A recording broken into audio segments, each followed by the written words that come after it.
Think of us as Sunday brunch with your gay best friends. Now please welcome your host, Scott Duff. Out there, Scott Duff here, along with Ellen Miller. Good morning, Scott Duff. Good morning. Happy first day of summer. Happy first day of summer. Happy first day of solstice. summer. The longest day of the year. Yes, it is. And we're not going to be able to tell because it could be pouring rain. It could be raining, but that's okay. Yeah, that's okay. That's fine. It's all right. It's fine. Yeah. We'll deal with it. And also, the garden can use it. And happy Father's Day, Happy right? Father's Day out there to all the fathers out there. And, of course, happy Father's Day to my favorite daddy, Ricky Martin. Yes. He's coming to Ravinia this year. I did see that. Yeah. I don't know if I necessarily need to, go. Just keep the fantasy alive. I just want to see him. I mean, I don't necessarily need to hear him. I just need to see him. Are you a fan of his music or? Yes. Yes. Yes. Yes. But I don't necessarily know. I just kind of want to look at him. Well, maybe you'll get a chance this summer. Come on. It's still early in Ravinia. It's a summertime spot. It's fantastic. Yeah. And also, yeah. Yeah. And I hope everybody had a really good Juneteenth. That happened. Yeah. It was great. Mm-hmm. Hey, and we've got a grand show for you today because we've got basically all of the grand marshals of the Chicago Pride Parade on the show today. Illinois LGBTQ plus Judges Association, the Alliance of Illinois Judges, are among this year's Chicago's Pride Parade community grand marshals, and we are going to be chatting with the honorables. Jill Rose Quinn and Judge Cecilia Horan a little bit later on this hour. And longtime LGBTQ activists Evette Cardona and Mona Noriega are also another pair that are grand marshals for the parade this year. They're going to be joining us in studio. We get to have people in the studio. I'm so excited. Just like the old days. Yes. I know. And Tin Drum Theater Company, which is a relative newcomer to the Chicago theater scene, they are getting rave reviews for their current production of Southern Rapture, Eric Kobel's wickedly funny satire based on true events about a theater in the Bible Belt who announces they're doing a production of Angels in America, and the city goes into a frenzy. We're going to chat with co-artistic director and producer of Southern Rapture, Steve Needham. And this Pride Month GenderCool project is centering its storytelling around the unshakable bonds of siblings. And we're going to be chatting with siblings, GenderCool champion, Chazzie, Grosshandler, and her sibling, Lev Grosshandler. They're going to talk about their Yes, we met Chazzie, journey. of course, over the years, but I've never met Lev. Me either. I'm very, very excited. Looking forward to that. I know. And of course, we would love to hear from you. So give us a call at 773-763-9278. That number again is 773-763-9278. And if you don't feel like chatting with us, well, hey, you can always text us at that same number. That is 773-763-9278.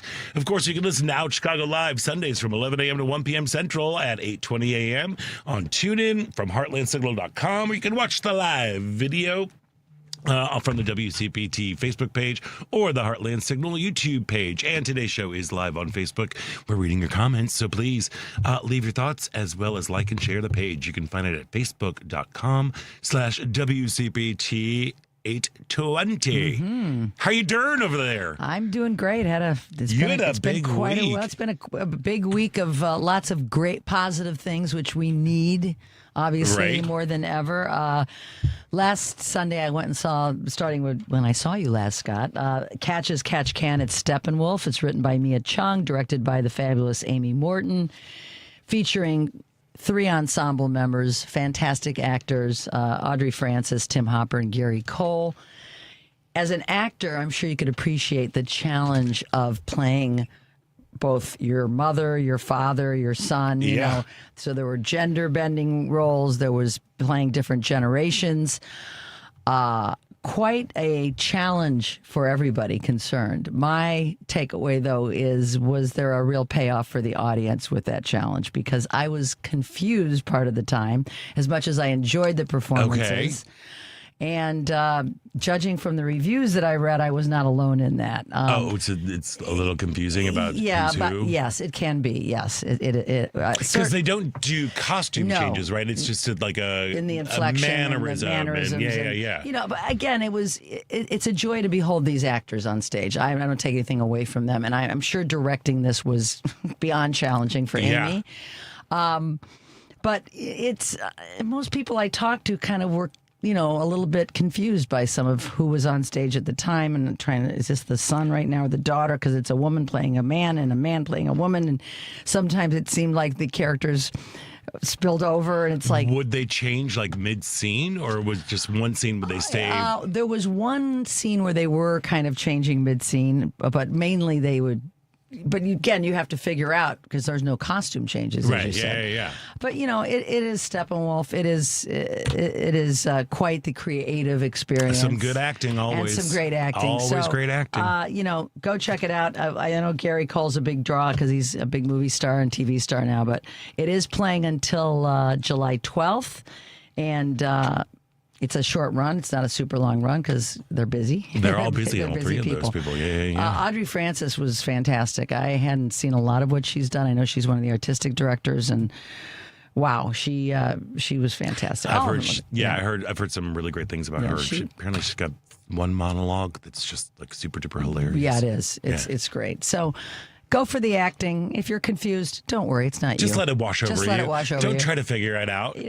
Sometimes it really is like you have to like disengage. You just like let art just kind of happen at you. And Leopoldstadt was a little like that too because it's a 25-person cast where actors do play other roles. So, but as we said for that one and other, just don't worry about identifying everybody just take it in and let it wash over you. So that was Sunday night. That was fun. And then on Monday, Jesse Wells, who's a modern day Bob Dylan. He's like a protest singer. He's great lyrics. He writes a song about ice that you can find on YouTube. It's probably got a zillion million views.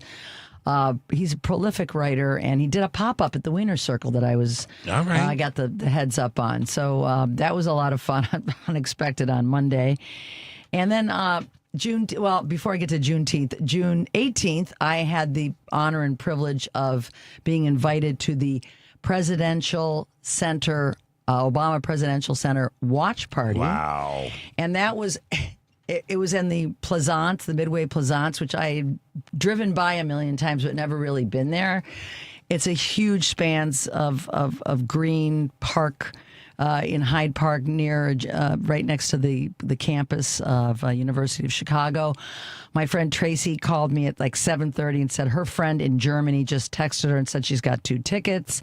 She thought of me. She said, I know you could probably talk about it on the show and share it. Yeah. And so I said, are you kidding me? So I jumped up and, got everything ready, did a quick brush, and then we're out the door. In the shower and out. And it was really...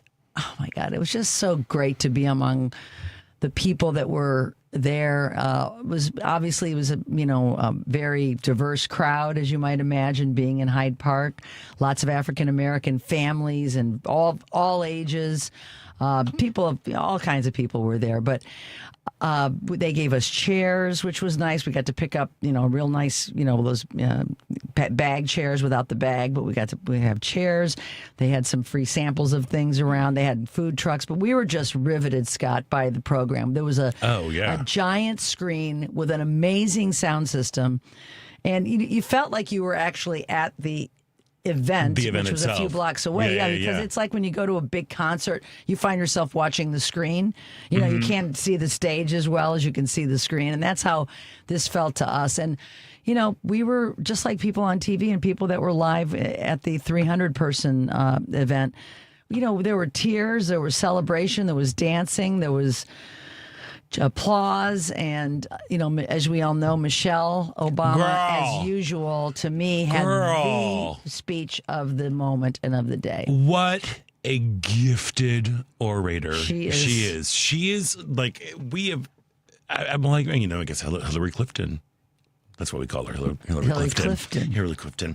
But Hillary Clinton, she was fantastic as in her capacity as First Lady and doing all that, and it's been since Michelle, like her speech was just phenomenal. And she throws shade in the best of ways. She most certainly does. In the subtlest of ways. The subtlest of ways. And yet we are very aware of who's being shaded. Yes. And I didn't hear him mention anything about it. I was expecting the blowback, but he never has any couth or any civility or any class, and I didn't expect him to not diss this in some way, but I didn't hear that he did. Maybe someone put a muzzle on him because I don't know. Well, he was too busy trying to pretend that the reflection. No, not even the reflecting pool. I mean, I think at that point, he was still in Europe at the G7, and he was like telling the folks that the Prime Minister of Italy was begging him to take her picture with him. And she's like, no. I don't think so. I and Italy do not beg, I believe was her official response to all of that. But no, he was in there trying to sign a little peace treaty at Versailles, which was also where they signed the peace treaty for World War I. That was horrible and led us to World War II. Yeah. So here we are, and it's already broken down apparently, and we can talk about. Oh, it didn't even happen. What are you talking about? Like Ding Dong he could not step his foot into talking about the Obamas, especially after like the horrible poop parade that happened at the Claw on his birthday. Yeah. With that one dude who threw up on himself at the weigh-in. He's pathetic, that guy. The whole thing was horrible. Yeah. It's just been an embarrassment of, seeing him on the world stage with all these leaders who have class. Who are all avoiding him, too. Yeah, the body language. It doesn't take a... but just to finish up, a couple quick things. Juneteenth, I was at Wrigley Field, and they had the Leo Boys Choir sing the Black National Anthem, Lift Every Voice. And they had they had African motif designs on all the electronic scoreboard. So they did a nice job of honoring Juneteenth there. And they had the choir do the Black National Anthem, the Canadian National Anthem, and the U.S. National Anthem. So that was a great day, and the Cubs won 16-2. So it was quite an amazing day. And then I have to give kudos to the River Edge Park in Aurora, the Blues on the Fox. They just reopened this beautiful facility. It's on the Fox River. It had been closed for renovations, and what a beautiful experience, both visually and just you're in a park. You're a beautiful stage. They have it well organized. You bring your folding chairs, and they had a great lineup of blues artists. Tommy Castro Band, Allie Venerable, Eric Gales, and Trombone Shorty. Just knocking it out of the park last night. A wonderful, wonderful program. You know what? It seems like it's forever. We were there 11 years ago to the day. That's the last time I was in that area. All right. But it is a great facility. And if you want to get away from the city and go hear some music and they had food trucks and no lines. And it was just a nice day. It was a beautiful day. So I feel it's one of those weeks in Chicago where I feel like pinch me of the things that I did this week. It's pretty amazing. I'm still jealous all about Thursday about going. I was just reflecting on that experience all weekend long because you feel like you're there when you're watching on the big screen and hearing it, with the kind of amplification that we heard, and just being around other people that, it's what gives us hope of what we can be again when we see what we were not that many years ago. Mm-hmm. This is what we can be again, folks. So let's keep working towards that end. Keep hope alive, as Jesse Jackson used to say. Yeah. Well, that's the Obamas. The Obamas are all about, hope. They are. Hope and change. Yeah. That is what it was about. And just... I had a weird week because I was supposed to go to. I had a friend. My friend passed away, and I was trying to get to Memphis. There was weather. I was going to be driving, but there was weather downstate, like severe weather, and every weather source said you're going to be driving right into it. So I did not go, but I was able to sit and listen to all of the speeches, all of the performers. It was on Thursday, and it was, like you said, it was a reminder of who we are. For me, that was the 250 celebration. I agree. It was both Mrs. Obama and President Obama are, again, such incredibly gifted orators. They know how to drive home a message and communicate with just so well. And listening to, I loved that Michelle Obama took a moment. She's like, all right, we're going to be talking about you. I'm going to talk about you. Embarrass you. I'm going to talk about all your praises, because you won't let me do it. And we're finally standing here in front of this, like, the building is crazy. It's like, I'm really excited to get down there, but of course you can't get tickets until November right now. But it officially opened on Juneteenth, which I thought was incredible, like perfect timing to be doing that. And to my understanding, it is not only is it a presidential museum and library, but it is actually a Chicago Public Library. Yes, it is. And a community center. There's like a recording studio that's in there. There's basketball courts that are in there. There's a garden outside. It is meant to be enjoyed by the people, which I think is so wonderful. And just listening to all of the qualities. It wasn't necessarily the achievements, because the achievements were incredible. Like he had such an uphill battle the entire temperament time. And the way he dealt with things, the way that he, like, she was driving home the fact that, he goes in with his intellect and he believes in science and leads with kindness and compassion and unwavering faith and unwavering patriotism. That's one thing that I really took home with me. It was patriotism is not exclusively a characteristic of the right, even though they're the ones that are waving the flag so much. In fact, I would say it's probably less for people who are waving the flag like that, because they are really looking about the United States. That's their own version of it. It's their own version of things. How it was intended to be. All men are created equal, etc. Yeah, well, and President Obama, he was when he spoke, it was a reminder of what true leadership looks like and what patriotism looks like. I loved his shout outs to McCain and Romney, the two men that he defeated in the elections. And Cindy McCain was there. She was in the audience, one of the people. He had. And, Scott, as I've been traveling around the last few months, people ask me from all over the country and, frankly, all over the world, are you excited about the museum? Which tells me they're excited. And we have short memories in this world today. That's just the way things have gone in society. But this will stand to be a constant reminder of what we can be and hopefully empower people to get back to where we were. Because anybody that visits this museum, and there's going to be a lot of people, they say 1 million people a year is what they're anticipating, from this country and all over, who are going to be hopefully emboldened by what they see and hear and be reminded that hope is not lost. There's a lot to still be proud of and a lot to fight for ahead, because we can get back to it. And that's my takeaway. Yeah. It was truly wonderful. And it was also, it was a great way to honor my friend who was a history teacher. Oh, yeah. And perfect. I was listening to, I was taking my dog. My dog, poor dog, just takes forever to walk around the block. But I took him out for a walk, and I was listening to President Obama and talking about the importance of curiosity, the importance of kindness, the importance of just like being a servant leader.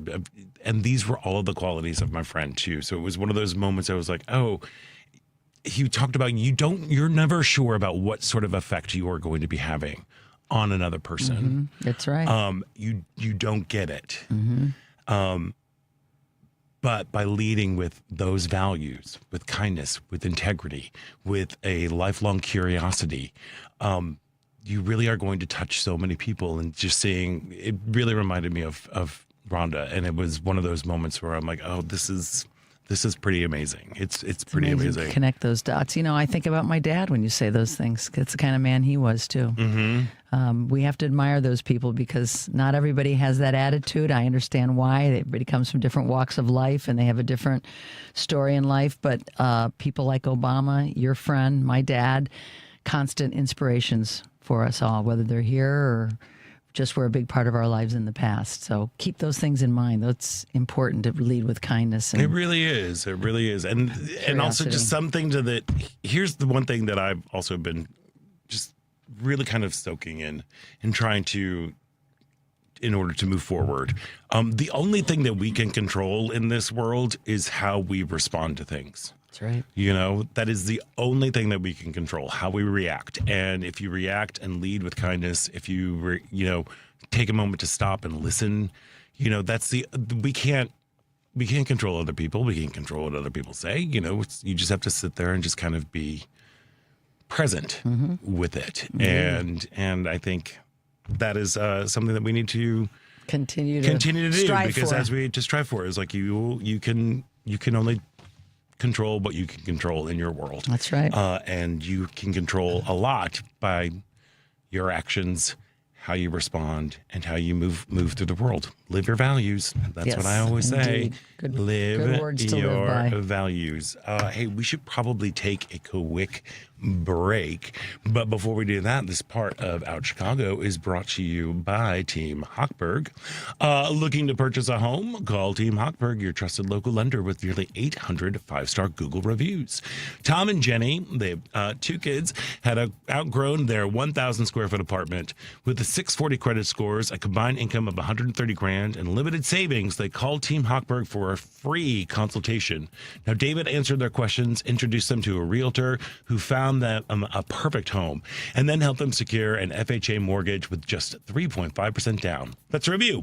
Before calling Team Hochberg, Tom and Jenny felt stuck in an apartment that no longer fit their growing family. After speaking with David, they secured an FHA mortgage and purchased their first home with only 3.5% down. If you are looking to buy a home with credit scores in the 600s and limited funds for a down payment, do what Tom and Jenny and thousands of WCPT listeners did. Call Team Hochberg at 855-563-2843 or visit 56david.com. That number again is 855-563-2843 or visit that website you know and love, 56david.com. ACM Equal Housing Lender, NMLS 643114. We are going to take a quick break, and when we come back, we're beginning the second part of our first hour with the grandness. It's going to be Grand Marshals from here on out, so stick around. You're listening to Out Chicago right here on WCPT Heartland Signal. Feel the rush of summer in your new Porsche. Find the perfect model for you at the Porsche Exchange in Highland Park. Browse and test drive our extensive selection, like the 2026 Porsche Cayenne. Right now, lease the 2026 Cayenne for just $11.99 a month for 39 months. Discover performance like no other when you visit the Porsche Exchange in Highland Park or PorscheExchange.com. $10,999 due signing for qualified buyers. Excludes tax, title, license, and dealer fee. No security deposit required. See dealer for details. Offer ends 6/30/26. You're listening to WCPT 820 because facts matter. Serving my country required sacrifice. Sacrifice that changed my life forever. I remember the day I came home. Because of my injuries, this house wasn't right for me anymore. I remember the narrow doorways, the small bathrooms, the shelves out of reach when in my wheelchair. Every day was full of obstacles. I felt trapped. I remember a better day, the day my family received a specially adapted custom home from Homes for Our Troops. That day changed everything. Now we have a safe and accessible home to enjoy the freedom I fought for. This place, our home, is exactly what we needed to rebuild our lives.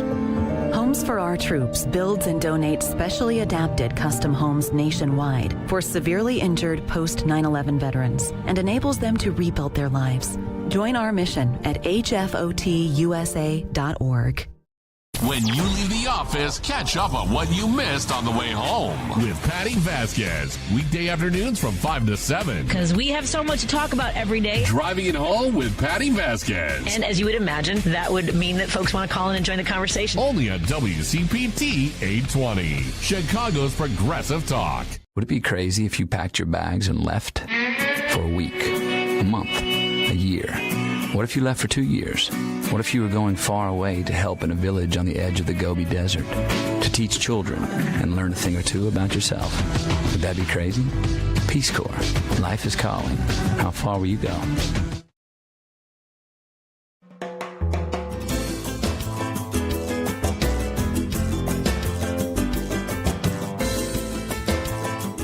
I'm David Dodd with the Chicago Black Gay Men's Caucus. Welcome back to Out Chicago on WCPT 820. Welcome back to Out Chicago. Scott Duff here, along with Ellen Miller, just rolling along on this beautiful summer solstice day. Father's Day. Yeah. And we are the kicking off Pride Week. Mm-hmm. This is it. Hey, but also tomorrow, Monday, on Choose Views, Richard Chu will be joined by Colette Delawala, founder and CEO of Stand Up for Science.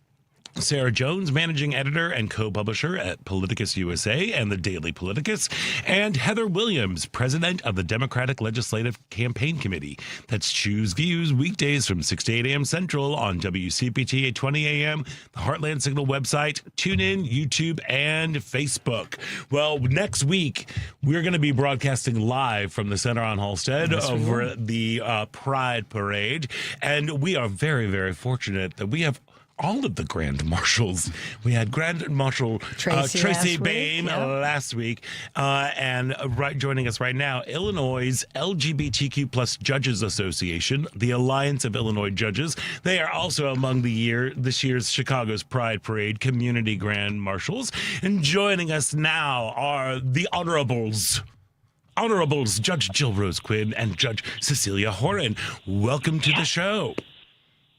Hey, thanks for having us. Thank you so much. Yeah, thanks for having us, Scott. Of course, Jill. Welcome back. It's been a hot minute since we've seen you, and thank you so much for joining us today. Can you tell our listeners a little bit more about the Alliance of Illinois Judges? So there are several judges organizations in Chicago for different various groups, and Cecilia, help me. What's the 2007? I want to say 2006, maybe. I think it was 2006. So it was formed by a group of out gay judges and lesbian judges as an alliance of all judges who sort of, share the idea that we should be open and out and proud of each other and help each other. An honorable goal is what I say. There we are. So Cecilia, were you were one of the people that were key in creating the alliance? No, I came along a little bit later. I think there were about a dozen judges or so that started the group, and it was before I was a judge.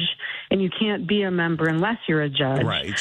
But there was, I don't know, maybe a dozen, 10 or a dozen or 15 that started the group, and now we've really taken off because we accept judges who are both LGBTQ and also allies, and so we have about 200 members or maybe more. I'm not sure about the exact numbers, but we get so much support from other judges, and they, other judges they have their own organizations like the Latino judges or the South Asian judges. They're groups of judges that kind of have things. They have, ethnicity or other things in common, and the judges' organizations are all very friendly with each other. We support them; they support us, and so we have a lot of members who are not LGBTQ but are allies to our group.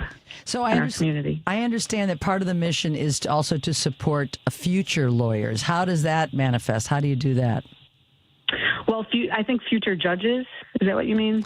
One of the press releases I read said support future lawyers, but I guess maybe future judges, lawyers that are going to be future judges. Right. Well, I think a lot of us mentor lawyers that come up. I've been involved with law students and as a mentor, and I've gone to the National LGBT Bar Association and worked with other lawyers and talked about how lawyers can, how gay lawyers and lesbian lawyers and bi and transgender lawyers can become judges through the electoral system or through the, whatever merit system their states have. So that's part of our mission is to involve more of our community in the judiciary. Excellent. So how important is it to be out and represented when you are serving on the bench? Wow. Jill, do you want to answer or do you want me to answer? Well, you go first. All right. I don't know that judges particularly, have rainbow flags in their courtrooms or chambers. But there are ways. If anybody Googles me, you can see, all over the place that I'm involved in all this LGBTQ, all these organizations, and do a lot of things in the community. And also, the whole gaydar thing. Sometimes you can just tell. Yeah. And so I think it's really important. We want to represent. We want people of the community to see that we are normal people. That we, are highly qualified to do what we're doing, and that the community, the makeup of the community is reflected in the judiciary, because it makes people feel safe. It makes people feel heard. Mm-hmm. I think there's a phrase that says that if you can't see it, you can't be it. And so if other LGBTQ people can be inspired to do something, go into the law or want to become a judge or anything else, we're happy to be that kind of model. Yeah, there really is something so important, like you were saying, about visibility, about what you just said. If you can't see it, you can't be it. And to be an out presence just reinforces the fact that, hey, we're everywhere. It's like we are in every walk of life that's going on. Exactly. And for you, Jill, I know this is visibility is really important, as you were the first openly transgender woman elected to the circuit judge. How are you? What does it mean for you to carry that mantle? I mean, we were talking about the Obama Presidential Center and, Mrs. Obama saying, you were a first and you had to carry with that all of the extra expectations that went along with that. Do you find that is the case for you? Well, I guess if I thought about it too much, I'd probably be paralyzed. Right. So I just kind of concentrate on doing my job and being out there and making sure that I am a beacon, that trans people see me, especially trans kids, when they're in court or what have you. I think it's really important for them to see me and know that there's life after high school. If they're bullied, they don't have to be, because there's nothing wrong. They can go as far and as wide and as high as they want. When I was campaigning, I would have grandmothers of trans kids and non-binary kids come up to me and my wife when we were campaigning and tell us how important it was for them to see me. I try to always be out. I start my call by announcing my pronouns and inviting people to tell me what pronouns they want to use. They want me to use to address them, and I do my best in the courtroom to make sure that everybody else uses the right pronouns. Mm-hmm. But it really is important, because with visibility, you have you give the legal system more legitimacy. If the legal system isn't open to everybody, then it's not a legitimate system. Right. It's just a corporate office somewhere. Yeah, and it's also not only important to trans youth, but to youth across the board. I always say, when people are like, Barbie, it's an important movie for young girls to see, or Kamala Harris watching to see girls, it's so important for young girls. I'm like, it's also really important for young boys to see that women and trans men and non-binary, to see the cisgender folks, to see that this is possible, not just for the trans youth who of course are just aching to see themselves. Mm-hmm. But I think it's just really, really important. And thank you for your pride and visibility. And congratulations for being recognized for your pride and visibility on the upcoming parade next week. Yeah, we were just bursting with pride about that, I tell you. Yeah. As you should. Yeah, I know. Cecilia, what was your reaction when you found out that that the Alliance of Illinois Judges was going to be one of the Chicago Pride Parade Community Grand Marshals? I mean, just sheer excitement. It was funny. I got the call, And I think it was a Saturday or something that I got the call, and I was so excited about it, and I wanted to tell the group, but I was away out of town with my family, and I wanted to do it the right way.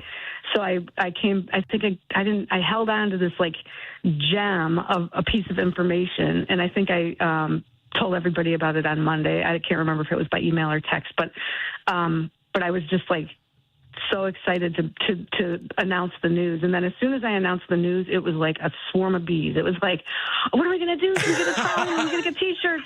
It was just amazing. Everybody was so excited. Well, and still everybody, everybody's still really just, we're just really can't wait till Sunday. Yeah, it really is an incredible thing, too, especially, there's something about marching in the Chicago Pride Parade, which, by the way, is next Sunday, the 28th, starting at 11, that really, it's very empowering and also humbling to see all of these people who turn out in support of LGBTQ plus equality and for freedom, and to know that you are going to be leading the way, not just in the parade route, but just leading our community. It really is just such an incredible thing. So congratulations to both of you and to the entire organization of the Alliance of Illinois Judges. Thank you. And I don't want it to be lost on anybody the fact that the rule of law is leading the Pride Parade. Yes. Because it's so important that we pay respect to the law and the equal administration of the law. Absolutely. That is. I know, because this year we are definitely free to be proud. Honorable people. Thank you so much for joining us today. Good to hear from you both. Thank you. Thank you for having us. We'll look for you in the parade next week. Wave up when you pass the center on Halstead. We're going to be on the second floor. Give us a wave, and we'll be waving at you. Calling you out. All right? All right. We will. Absolutely. And happy Pride Week. Happy Pride. Happy Pride. All right, we're going to take a quick break, and when we get back, we've got more Grand Marshals. So stick around. You're listening to Out Chicago right here on WCPT Heartland Signal. The Hal Sparks radio program. We wouldn't even have Tesla if it wasn't for Barack Obama. Obama insisted that there be funding for electric car companies in the rescue package in 2009. And Tesla was the single biggest beneficiary of it because they were further ahead, because Elon Musk had bought Tesla as a company outright and was pretending to run it, as he does right now. Hal Sparks, Saturdays from 11 to 1 on WCPT 820, Chicago's Progressive Talk. If you're looking to purchase a home after a divorce, you need to call Team Hochberg, your trusted local lender. Today, meet Charlie, field technician, income $100,000 a year, had an amicable divorce from his wife. Charlie wanted to purchase a home while he was in the middle of a Chapter 13 bankruptcy to be close to his 3 kids, so he called Team Hochberg for a free consultation. Great move. Team Hochberg loan officer John Hendrickson answered Charlie's questions, secured a bankruptcy court approval so Charlie could purchase a new home to be close to his 3 kids. Let's review. Team Hochberg loan officer Johnny Hendrickson helped Charlie purchase a new home after his divorce while in the middle of a bankruptcy so he could be close to his 3 kids. Team Hochberg's helped thousands of listeners, but we can't help if you don't call 855-563-2843 or visit 56david.com. That number again is 855-563-2843 or visit that website you know and love, 56david.com. Atlantic Coast Mortgage, Equal Housing Lender, NMLS 643114. This summer, celebrate music, community, and unforgettable nights under the stars at Ravinia. Experience Brandi Carlile, Grace Jones and Janelle Monáe, Hugh Jackman, and Chance the Rapper, plus performances from the Chicago Symphony Orchestra all season long. Live music, iconic artists, and summer nights await in Highland Park. Tickets are on sale now at ravinia.org. Tired of all those talking heads down the dial who think they're always right? People need to just calm down. It's gotten ridiculous. Welcome to WCPT 820, where facts matter. Quite frankly, I get most of my news from you. This is WCPT 820, Chicago's Progressive Talk. Alexa, play WCPT. WCPT from TuneIn.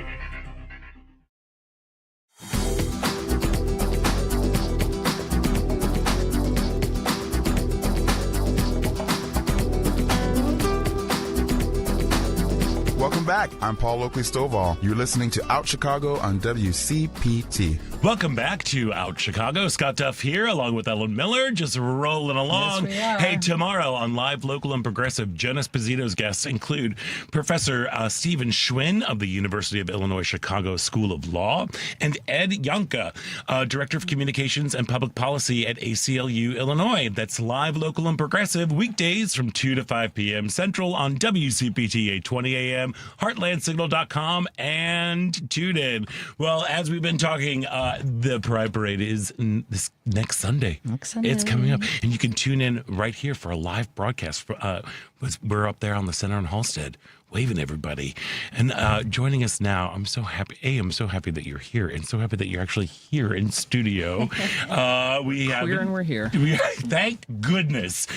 We have longtime activists Mona Noriega and Evette Cardona. Welcome to the show. Thank you for having us. Thank you so much, and Pleasure to be here. congratulations. Okay, we're just gonna start right off with what was your response when you heard the news? Oh, that's so funny. When they called a couple of times, and we Did you did just not answer? Yeah. There were emails and just we were just like, we were busy and we were traveling, and we didn't know why they wanted to talk to us, and finally Tracy said, can you call them back? When Tracy tells you to do something, That's then you Tracy, do. babe. Yeah. Absolutely. Yeah. So, we called them back, set up a Zoom meeting, and still, had no idea. And then they said, there was, I guess the Pride Parade now is a 501c3 nonprofit, right? So donations are tax deductible to them. And they said that they wanted to return it to sort of the community, and had a vote that happened somehow, and we were nominated and chosen to be the Grand Marshals. And funny that it was on Zoom, because I think we were both just like jaws hanging a little bit, like, what do you say you're to something completely like, surprised by it. Completely surprised, unexpected, and then the question was, well, why us? How did that You're not giving yourselves enough credit for all the work you've done. Really. But hold on, wait a second. But no, you two have been like pillars of the queer community for decades. Your work has been, Amigas Latinas. You started that organization. There's also, Mona, you helped open Lambda Legal's Midwest office and served as regional director as well. Evette, you co-founded Women of All Colors and Cultures Together. And you've worked with the Polk Brothers Foundation. Oh, okay, that's it? Okay, that's all it takes to become. No. So we're very honored, very honored. We were taken aback, but, when, what we have been saying recently, when you are given flowers, you say thank you. That is exactly what I was. Especially from your community that, we've been sort of privileged to be sometimes reluctant leaders, but leaders who have just, shown up and, leaned in. And I didn't come out until much later. So once I did, I don't know if I had time to make up or something, but it was all out. And so it is a real honor. Yeah. Really I always find that people who are in, like nonprofit and service, like service to the public, they have a hard time accepting the flowers. It's like, because I'm just doing the work that you're exactly. just, and you were just doing the work. But I think it's because we're always working in context. And so we are always working with others, and there are always a bunch of others. And so the community is so large, and there are so many people who are working in the community. So in all the organizations that we've participated in, there are people who are just every single day working to make this world a better place. Yeah. Well, So you've been around for a while. What are some of the milestones that you've witnessed in the LGBTQ community that have really been the most impactful? Well, working at Lambda Legal was quite an honor, right? And so when I first got there, marriage equality was on the agenda. Right. But even more front and center at the time we began the Midwest Regional Office, it was about child custody. It was about family, establishing family protections for our families. It was about protecting service people in the military. So to have experienced all those changes, it just brings me to tears sometimes, And then to have marriage equality really happen. Right. Wow. We actually, Lambda won the first marriage case, but we lost it in the court of public opinion. And why? So it became clear that the community had to be better organized, educated, and demand that we get the right to call marry. to action. And strategic. I remember that. That's when I was first learning about Lambda. Mona and I had just gotten together and thought, wow, that was easy. We got it, like Hawaii passed. And then, within like 5 minutes, it was just like overturned. Yeah. And, to see the work of Lambda, to see the work that Mona was doing and just being out, as I said, I came out later, was just inspiring. Yeah. And so you just kind of, you get swept up and it's like, absolutely, we have to keep fighting for this. So and today we, as you talked about the military and equal, marriage rights for, those are all under attack right now. And does it make you feel like you got to double down and just keep going? Do you get frustrated? We're well, I always like when Evette was at the Obama opening, and I really love that the president's call was that this is a process and we have to continue to be engaged. Yes. And that it's never a given. No. And obviously. so obviously not, right? So again, when I think back of the work of Lambda, there was a lot of protections for students from bullying, protections for the teachers in employment, and those things are being slowly, state by state, municipality by municipality, being dismantled. Yes. And I never thought that we would have marriage in our lifetime, which is why after domestic registry, we did that in 2003. And then when civil union came, we just sort of went buck wild and, ordered the cake and got dressed and flew the family in because we thought that was it. Right. And not that was enough, but like that was going to be it because that marriage would never happen. And then when it did, 3 years later, absolutely. We got married sort of that weekend because I did not want to step off the curb and get hit by a bus, and we hadn't gotten married. Right. So I know some people were waiting for the civil union date. And to now live in a world where that is being challenged, where they just said this morning that the percentage of people approving of gay marriage is going down. And I'm like, well, you're just asking the wrong people. Because, Thank you. And, so I don't want to say I don't think that will ever be undone because I've been so surprised in terms of when you say milestones of what's been happening. So we continue to, live our life. I've been in the closet a long time and I am not going back there. Right on. And thank you. Amen. Thank you. Amen. Amen to that. Snap. All the snaps. Yeah. So were you at the watch party? Yes, Thursday. I was. It was pretty. Oh no! I was at the center. Oh, you were at the center. I was at the center. Oh, good for you. Behind the stages and the paparazzi, which was interesting. That's okay. But I was there, and if I leaned like to the right, I could see the podium, and I was, I just kept leaning. I didn't want to let people know why I was leaning because then everybody would stand up. But they figured it out, so it was a real honor. I'm glad you were there. So what was it like for you to be at that opening? Oh, just amazing. We had the honor of being at the first Pride reception at the White House when Obama was elected. Yeah. And so not like a full circle, but just like now he's back in Chicago, opening the center and that whole journey. And it was really just a beautiful day. The sky, the clouds, everything was perfect. It was a lot of real hope honor. in the air, right? A lot of hope. And I've been in the museum. It's unbelievable. And to be reminded of the hope and the promise, and my brain kind of having a little cognitive dissonance with what's going on, but to keep going back to that this is, I don't want to say that it's a blip, because it's a huge one, and there's going to be a lot of work. It's just not a matter of the administration changing. It's going to take a lot of years and a lot of work, but to hear Obama and to see all the other presidents, it was just amazing. It was a shot in the arm. It sure was. It sure was. Absolutely. It's a great way to put it. Absolutely. Yeah. Well, we got another shot in the arm coming next week. Yes. As you are stepping off with the Grand Marshals. The theme is Free to be Proud. What are you most proud of? Well, I guess I'm proud of the community that is currently in this, for example, elevating our own, and for saying that community is important, and for recognizing Tracy Bame, who is the most astounding person I know, and for the judges, of course, how important are they? Oh my God!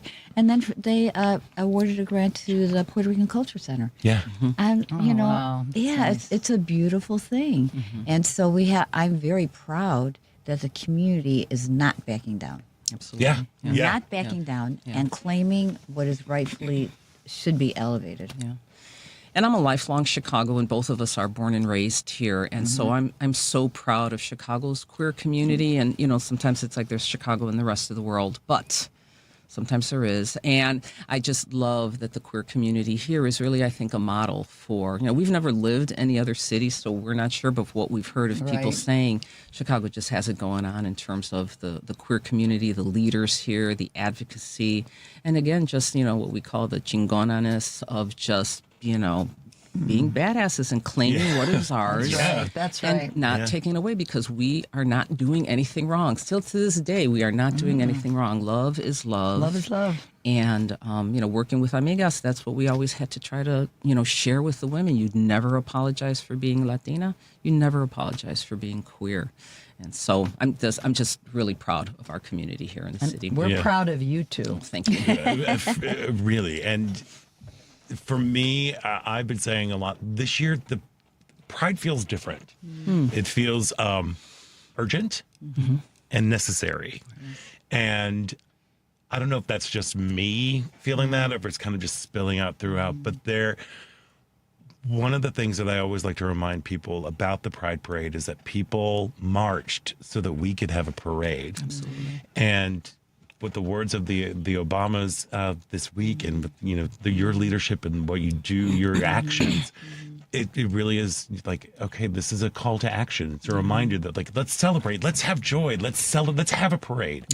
But tomorrow, let's roll up our sleeves and get back to the work, because we're doing nothing wrong. Absolutely. I mean, I think last year's parade, having occurred, sort of after, the inauguration and the change and the sort of, I don't want to say deer in headlights, but just the fear that was being raged by the administration amongst so many communities, right? Immigrant community, Latinos, African-American, queers. I think we've seen in the last year that okay, we, kind of took our breath away. We've got it back. Yeah. And we've got that shot in the arm. And again, with the Obama Center opening and just the work that's been happening, and, don't think the deportations are not still happening, because they are. And that work is continuing, that you're right, that this feels like, okay, bring it, because we are ready. We're ready. We're ready. It's a galvanizing moment for our community. Absolutely. Absolutely. And so it's just so honored, to be kicking off that parade. It's really going to be pretty something. Yeah. It's well deserved. We are very, very proud of you two for all the work that you do and have done. Mona Noriega, Evette Cardona, thank you so much. And congratulations. Thank you. Make sure you give us a wave as you pass this around. Out to the crowd. There you are. There you are. All right. Happy Pride, everybody out there. And happy Pride to you. Happy Pride. We're going to take a quick break, and when we come back, it is the second hour of Out Chicago right here on WCPT Heartland Signal.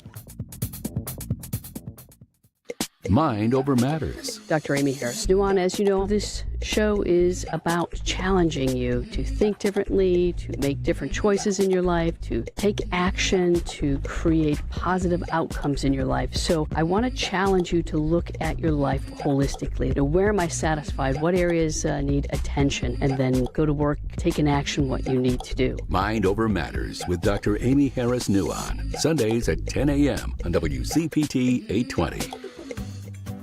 Hi, this is Tom Hartman. Many retirees spend years working to build their nest egg, but few realize how much of their retirement income can be lost to unnecessary taxes.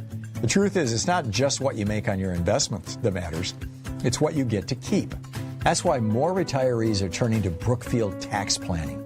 Brookfield Tax Planning can help identify strategies to reduce taxes on required minimum distributions, create tax-advantaged income, and legally shelter thousands through proactive 2026 tax planning.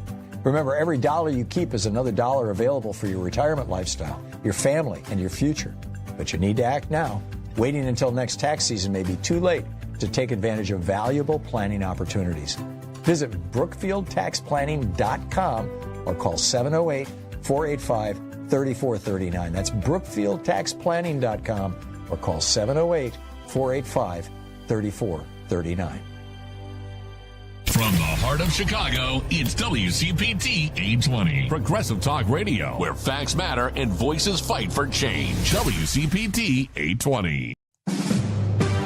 NBC News Radio, I'm Lisa Carton. President Trump is issuing a new warning to Iran. In a post on Truth Social today, the president wrote that Iran must immediately stop their highly paid proxies in Lebanon from causing trouble, or they'll be hit very hard again. His latest comments come as Vice President J.D. Vance is in Switzerland for talks to arrange a peace deal with Iran. Vice President J.D. Vance has joined Special Envoy Steve Witkoff and President Trump's son-in-law Jared Kushner at a resort outside the city of Lucerne today to take part in what were described as technical-level discussions with Pakistan acting as a mediator. Vance speaking ahead of today's talks. We're all working towards regional peace. There, of course, are going to be sometimes disagreements about precisely how to get there, but I actually feel great about where we are in Lebanon. There's still some additional wood to chop, but we're going to keep on working at it. The U.S. military maintains that Hormuz is open and that traffic continues to flow. Reuters says shipping track data supports Iran's claim that the strait is closed. California Governor Gavin Newsom has declared a state of emergency as a massive warehouse fire spreads toxic smoke across Los Angeles. The fire at Lineage Logistics Warehouse in the Boyle Heights neighborhood began Wednesday afternoon inside a freezer area at the cold storage facility. State officials say air quality remains unhealthy in parts of Los Angeles due to the large amount of smoke produced by the fire. Severe weather is forecast for parts of the central U.S. today. Forecasters say there's a risk of severe thunderstorms stretching from Nebraska to Tennessee and from Oklahoma to Indiana.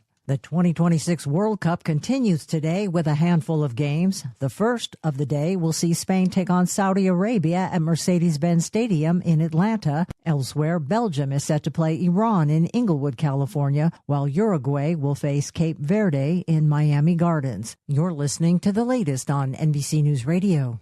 Chicago's Progressive Talk WCPT Willow Springs is powered by ComEd. Find rebates and discounts on energy-efficient products at ComEd.com/home savings. Tired of all those talking heads down the dial who think they're always right? People need to just calm down. It's gotten ridiculous. Welcome to WCPT 820, where facts matter. Quite frankly, I get most of my news from you. This is WCPT 820, Chicago's Progressive Talk. Think Theory Radio. Manipulating the masses is more utilizing propaganda, gaining a wide quadrant of the public, where crowd manipulation is more focused, like the divisionary tactics of these political parties. They utilize certain talking points and phrases to target specific groups that they want to maneuver and empower and get them to do their bidding. Think Theory Radio with Damian Perdue. Saturdays at 6 p.m. on WCPT 820. WCPT Replay. I mean, look, Kash Patel should no more lead the FBI than Trump's other favorite, Hannibal Lecter, should be the head chef at a restaurant. Robert Kennedy deciding what protections to eliminate in our healthcare system is like deciding whether it's better to get eaten by a shark or electrocuted when your boat sinks. Remember that? That's the deranged and dangerous world we're in now, and we need each other in this world. The time for blame is over. It doesn't help. We cannot go into this moment allowing ourselves to be isolated from other people. So look, let's please recommit to each other. Let's also commit that we will try to be grateful while we fight, as Americans always have, for a democracy and a government worthy of a great people. Keep listening to WCPT 820, because facts matter. Chicago's Progressive Talk, WCPT 820, where facts matter. I'd like to welcome you to WCPT AM's Out Chicago. Think of us as Sunday brunch with your gay best friends. Now please welcome your host, Scott Duff. Welcome back to the second hour of Out Chicago. Scott Duff here, along with Ella Miller. Just rolling along. I'm feeling the pride, Scott. We're feeling the pride. We're feeling the pride. We're feeling the action. You know, I love it. Yes, I love it. I love that we've had almost all of the Grand Marshals. I know, it's on our show. Of course we had them. Because we never get them when they're like driving by. No. We have to move real fast. Yeah. Because next week is the 55th annual Chicago Pride Parade. The theme is Free to be Proud, and we are going to be broadcasting live from the Center on Halstead next week. So if you can't make it down to the Pride Parade, you can tune in right here on WCPT 820, and you can hear our play-by-play. There we've got some special guests. Ken Mejia Beal's going to be there.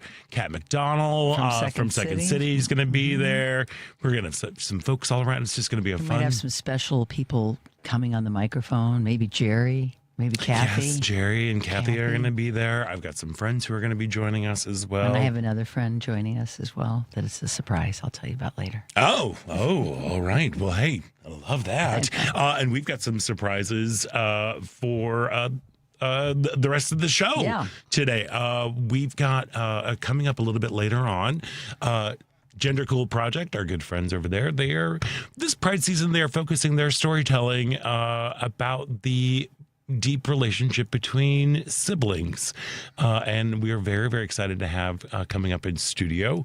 A little bit later on, the GenderCool champion Chazzie Grosshandler and her sibling Lev Grosshandler are going to be in studio to talk about their journey together. But right now, we're very, very excited to talk about Tim Drum Theater. They're relatively like a newcomer to the Chicago theater scene. They are currently getting rave reviews for their production of Southern Rapture. It's Eric Kobel's wickedly funny satire based on true events, and this is the part that always makes me go, what? About a theater in the Bible Belt who announces they're doing a production of Angels in America, and the city goes into a frenzy. And joining us now is co-artistic director and producer of Southern Rapture, Steve Needham. Steve, welcome to the show. Hi, Scott. It's good to talk to you. It's been many years since I think I last saw you. I know. I was just going to say, it's been a hot minute since we've chatted. How you been? I've had quite a journey of leaving theater and then coming back to it. So I know. Well, I'm glad that you have returned, come back into the fold, as they say. For our folks who are listening out there, can you tell us a little bit about the mission and history of Tin Drum Theater Company? Well, a couple of years ago, I and a few of my friends decided to produce and stage a play that I had written while a student at the University of Chicago. And that was a play about John Wilkes Booth and Edwin Booth, the famous stage actor. And obviously everyone knows who John Wilkes Booth is. I was really, I used that as an opportunity to kind of explore historical, the ramifications of big events in history and how they just continue to reverberate, and the kind of anger around and radicalization of people and anger at their leaders, and whether it's whether it's well founded or not, what it can drive them to do. So that production was successful enough that we decided to, let's really do this. Let's form a company and keep it going. So Southern Rapture is now our fourth production, and it's probably our biggest production, I would say, at this point. And we've been thrilled with the response that we've gotten from reviewers and from the audience. And we had the playwright with us last night at the show for a talk back. And, I'm always pleased when you do a talk back and the majority of the audience stays afterwards for it. That tells you they really got something out of what they just saw. So 100%. Yeah. So for our listeners out there, how did this play come to you? And can you just maybe expand a little bit more on what the story of Southern Rapture that's now playing at Theater Wit? Yeah. So I had some mutual friends with the playwright, and he just happened to post on Facebook. This was probably about, a year and a half ago, that he had written this play. I think he wrote it maybe in 2009, 2010. He had been commissioned by a theater company in Charlotte, North Carolina, to write about their experience of producing Angels in America in the 90s. So the Charlotte Repertory was the first theater in the South and one of only 6 regional theaters to initially get the rights to produce Angels in America outside of New York. And when they announced this production, or I guess when it became known what the content was and that there was nudity in it, it kind of ignited this firestorm among the more conservative people in the community that this was pornographic and needed to be shut down. So, they ultimately tried to shut the theater down, but the theater company prevailed in the courts, and were able to go on with the show with protesters outside. And Tony Kushner came to see the production with a police escort. Wow. And as soon as the show was over, he got back on the plane and went back to New York. And I don't think there was no violence that actually erupted. There was just, always that threat of violence that comes with these sorts of, when you get this pushback from good Christian folks. Yeah. Yeah. Trying to censor what they're saying. And, and they had, tried to hang their head on the fact that there was, full frontal male nudity. But of course, if anyone has seen Angels in America, it's in a medical exam scene is where it really comes in. It's not, it's not like sexy. Sexual. It's not sexy. Yeah, exactly. What they were really objecting to, of course, was the homosexual story, the idea that we were going to present, the lives of these people and their relationships, and also, of course, being critical of Ronald Reagan, the religious right, and all of that. That's really what they were trying to censor, but they knew they couldn't win on that argument, so they had to go with the fact that there was nudity in the show. Mm-hmm.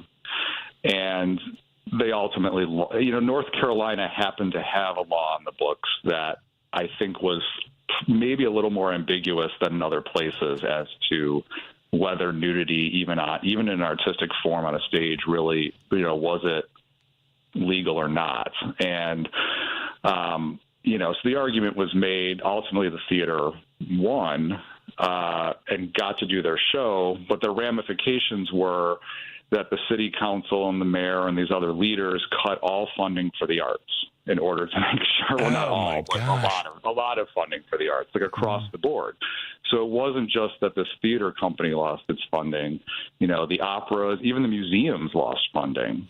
And, it was a body blow to the arts community in Charlotte at the time when this happened. And, there was an article in a newspaper in Charlotte that was talking about how we're wondering whether they had ever actually recovered from that fully with art, the arts funding that they had achieved and then had taken away,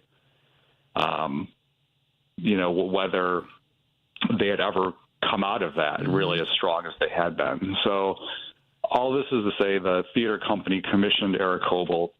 They had done one of his other plays, and they commissioned him to write this play for them. So it had a production in North Carolina, and then it had one other production in Houston, Texas, I believe. So we are the third production. And I found it. When he made a social media post, I thought, well, that sounds interesting, and that sounds like something that I would be interested very much in Tin Drum doing, because again, it has this historical aspect, and the kind of the ramifications of culture wars, what that actually means for a community. Because there's a cost to be paid on every side, of the culture wars. And I thought that exploration of that idea was interesting to me, and Eric had written a really sophisticated play where I won't say that he tries to do both sides of the issue. It's not like he's trying to say that people trying to censor you are have equally valid points as the artist. But what he does do very well is kind of present what happens when people of all types are stuck in bubbles and unable to really see or hear outside of them. And what happens is everyone just is throwing gasoline on the bonfire and making it worse. And, he doesn't let all of the artists off scot-free either. There are some egos involved, and instead of trying to find a solution, it's, how dare you try to silence me? So I think he does a really good job of presenting a drama in which all the people are just being human and having flaws. And all the mess that comes with it. Yeah. Yeah, the theater director in the play is not perfect. The producer is not perfect. They could probably have made some different choices that would not have resulted in, threats of their actors being arrested. Yeah. Steve, I was going to ask, was there a particular scene or moment that the cast and creative team found particularly rewarding? Yeah, so there's a scene in the play where the director of the Angels in America has been renamed in the play Rapture in America. That's the kind of the fictional play they give it. Mm-hmm. So the mayor of the town and the director end up on Nightline to debate each other, which I believe is also based on a true event. I think they actually did have a segment on Nightline where these people were arguing with each other. Interesting.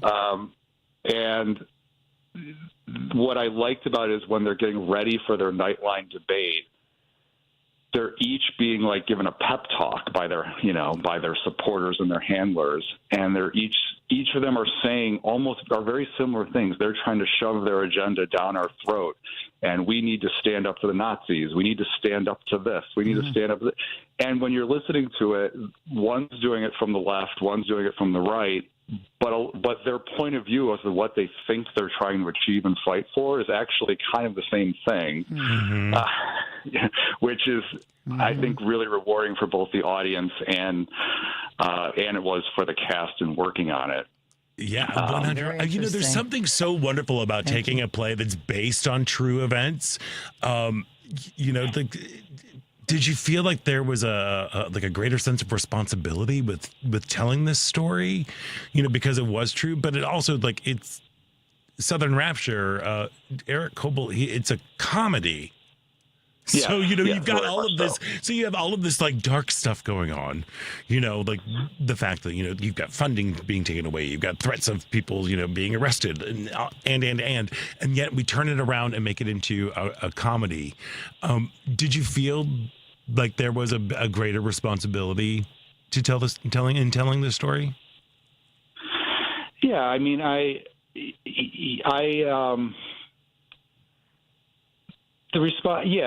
whenever you're dealing with historical events, look, I think he had fictionalized the characters enough that I wasn't too worried about any individual person being misrepresented. So but one of the responsibilities that I found in talking with younger people who, don't know Angels in America, which for me, I guess as theater people, we just kind of take that for granted. Knows. Yeah, 100%.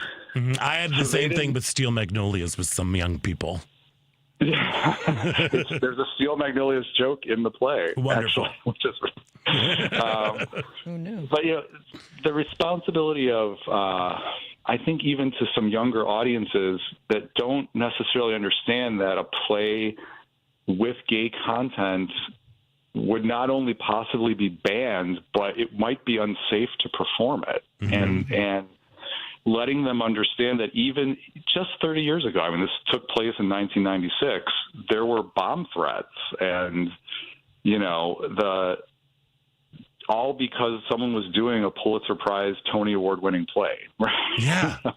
just in the wrong place. It was just a place where that wasn't going to be acceptable. And I can remember even here in Chicago, the bailiwick doing Corpus Christi and getting, these kind of security concerns. I did a play in Cleveland, Ohio in 2001 that had gay content and some nudity on stage. And we were also threatened and had to have security walk us to our cars afterwards. And that was just 25 years ago. Yeah. So, I certainly hope that, some of the younger people in the audience have a kind of a more of an appreciation of the fights that people have been fighting for so long. I hope maybe they realize that it isn't a given that we can just present our stories the way we want. And I think they are realizing that because as with each passing day, it seems like there's an increasing danger that we won't be able to. That's another reason why we wanted to do this show, because whatever steps we took forward, very sadly, it seems like it's, going backwards in many ways. And I had an audience member, I had someone come up to me after a show last weekend, and he was very emotional. He was an older gentleman, very emotional, not only because I think the reminder of what life was like in the 80s and 90s was bringing up a lot of memories for him. But, he said something along the lines of, I had that brief hope there that the world had evolved and was getting better. And then that was taken away from me. So, the end of the play raised a lot of those feelings for him. And I think it's done that for a lot of people. Sure. And it is very much, I do want to also say, it is very much a comedy. Very funny, much yes. A farce. That's it ends on an emotional note. Both. But I want people to know that. Yeah. Well, no, but I think that's one of the things that's so wonderful. It serves as a little time capsule. Like, here's what happened. Here's what was going on, very real, just 30 years ago. And yet you're able to, there's a spin on it that you're able to find the absurdity, to find moments of laughter, to find the satire within this thing, and also just kind of to check along, like, exactly how far we've come. And I think you said it so wonderfully too, like, how far we've come, but these rights are never guaranteed, and they seem to be slipping away. And it's a reminder that we have to keep on fighting. I think it is a perfect show for Pride going on here. So make sure that you do not miss Eric Kobel's Southern Rapture. It's presented by Tin Drum Theater Company at Theater Wit. It's now playing through. You've got one more week to see it, so make sure you get out there through June 28th. For tickets and information, you can go to tindrumtheater.com, and that's theater with an R-E because they are fancy that way. Steve Needham, so great to hear your voice and to catch up after all these years. Nice. And congratulations not only on Southern Rapture, which is now playing at Theater Wit through the 28th, but on entering into the Chicago theater scene with Tin Drum Theater Company. Congratulations, and we look forward to see what's coming up next. Thank you so much for having me on. It's great to talk to you. All righty, and happy Pride to you. You too as well. Thank you so much. All right, we're going to take a quick break, and when we come back, there's more Out Chicago right here on WCPT Heartland Signal. This is WCPT telling you that you can shop blue. With the Trump administration making over $1 trillion in cuts to Medicaid and the ACA, let's take a look at some health insurance companies that support the Democratic Party. CVS Health. CVS Health donated $938,000 to local action committees, sitting in the middle at a 50-50 split on parties they donate to. But with donations from senior leaders and other employees, 64% of their donations went to Democrats. Walgreens donated $316,000 to local action committees in 2024. But it's also a 50-50 split with their political donations. But with their senior leaders and other employees, 70% of Walgreens donations went to Democrats. Blue Cross Blue Shield. In 2024, Blue Cross Blue Shield donated $5 million in political gifts. It was a 50-50 split between both parties, but with senior leaders and other employees' donations, 64% of those donations went to Democrats. This has been WCPT telling you that you can shop blue. Homeowners, is your upper floor too hot in the summer? Are energy bills climbing with every degree? Green Attic can help. With over 15 years of experience and more than 1,000 five-star reviews, Green Attic is a trusted name in Chicagoland for insulation, ventilation, and roofing solutions that make homes more comfortable and energy efficient. They specialize in attic insulation, spray foam, crawl space encapsulation, mold remediation, and solar attic fan installation, all designed to keep your home cooler and improve indoor air quality during the warmer months. Green Attic also offers full-service roofing through Green Attic Roofing, from roof repairs and replacements to flat roofs, commercial roofing, and solar panel installation. The right insulation and ventilation can lower energy use, reduce strain on your HVAC system, and help maintain more consistent temperatures throughout your home. Green Attic backs its work with the industry's only 10-year labor warranty. Schedule your free insulation consultation at greenattic.com or get an instant roofing estimate at greenatticroofing.com. Green Attic, healthy home, happy family. This summer, celebrate music, community, and unforgettable nights under the stars at Ravinia. Experience Brandi Carlile, Grace Jones and Janelle Monáe, Hugh Jackman, and Chance the Rapper, plus performances from the Chicago Symphony Orchestra all season long. Live music, iconic artists, and summer nights await in Highland Park. Tickets are on sale now at ravinia.org. You've been working hard all day and didn't have time to catch up on the news during work. And that phone just wouldn't stop. We've got you covered. Joan Esposito, live, local, and progressive. We will fight as many places and as many times as it takes to get this power back. Joan Esposito, afternoons from 2 to 5 p.m. WCPT 820. Because facts matter. You are listening to WCPT 820.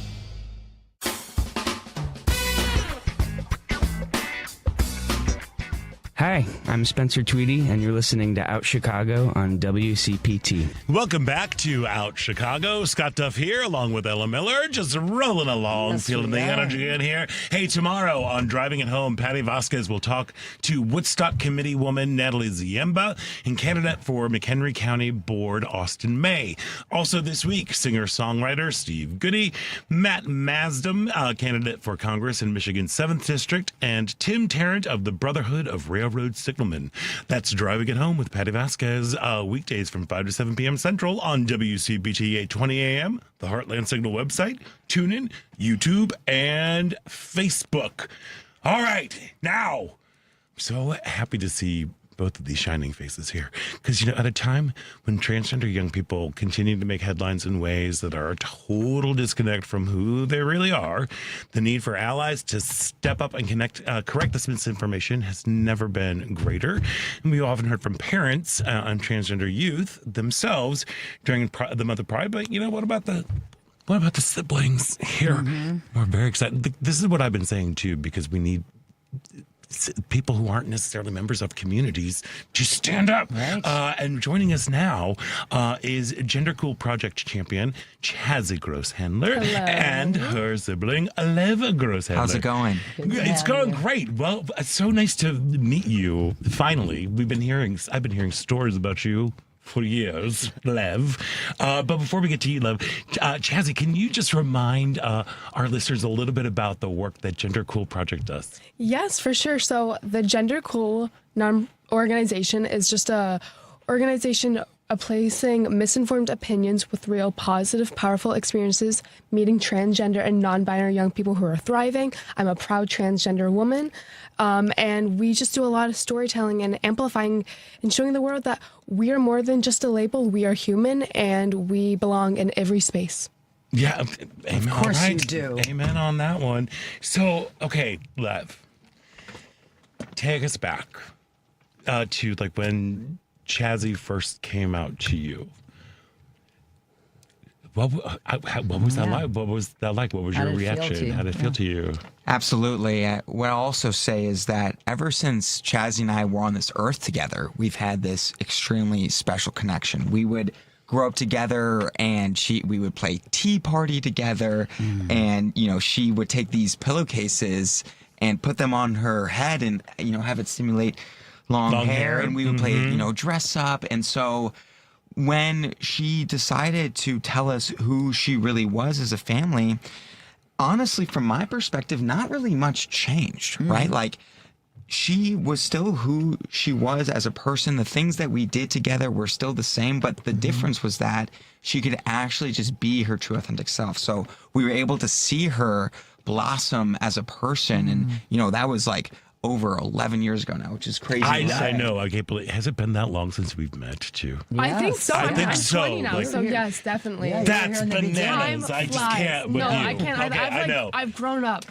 You have. Really it's been really great to kind of we consider, of course, the GenderCool is just a gigantic family, but you are family here. So this was 11 years ago, which is still like mind blowing. How would you say that your relationship has evolved along this journey? Because, all of a sudden now you've got I've got a family that's very public right now. How did that how has that affected you? And like, and how is clearly you two adore each other. It's so adorable right now. Yeah, sorry. Well, absolutely. I think that our relationship has really evolved in really any way that sort of like a sibling relationship has evolved, right? We're a big family of 4.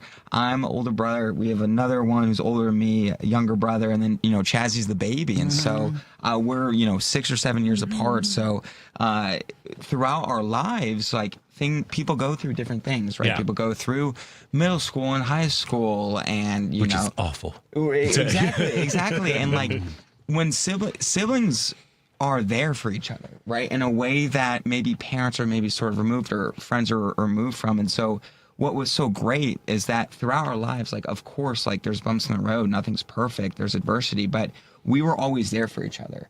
Yeah. And we always supported and loved each other. And like, no one was perfect. Like, just peeling the onion back a little bit, peeling layers back. Like, I had trouble with pronouns at times, but Chazzie was always there to support me, to give me grace, to give our family grace. And she understood that the intention was positive. And that's really what matters. And Chazzie, what has Lev's support for you meant to you? For sure. I mean, like, Lev's support has meant truly the world to me. I think hearing positive stories of proud transgender young people with their siblings that have been such allies, right? Like, Lev doesn't even like question anything. He simply embraces it. And he literally, like, growing up, and when I forced him to play Tea Party with me and all these things, like, he just enjoyed it. And he didn't do it just because he wanted to be the big brother that he was, but he felt happy about it. And so, like, I mean, I talk about it all the time, like how truly grateful I am to have him in my life. So I love that. That's I know, I'm getting all teary because like my sister, who is, there's basically the same amount of age between the two of you that with me and my sister. She's my hero. She is my hero, and now I'm gonna cry.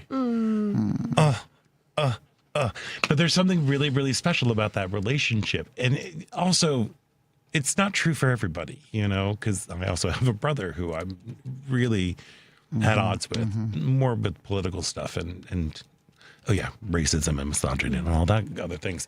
But like to have that sort of bond together is great. And of course, your siblings, you're going to get on each other's nerves, It's like, get out of my room, True that. So, I'm sorry. I'm just getting, I'm really overwhelmed just right now, just realizing like how lucky I am to have a sibling who is so supportive of me and my beloved, and to see the two of you just be there for each other. And your relationship probably has strengthened, I would say.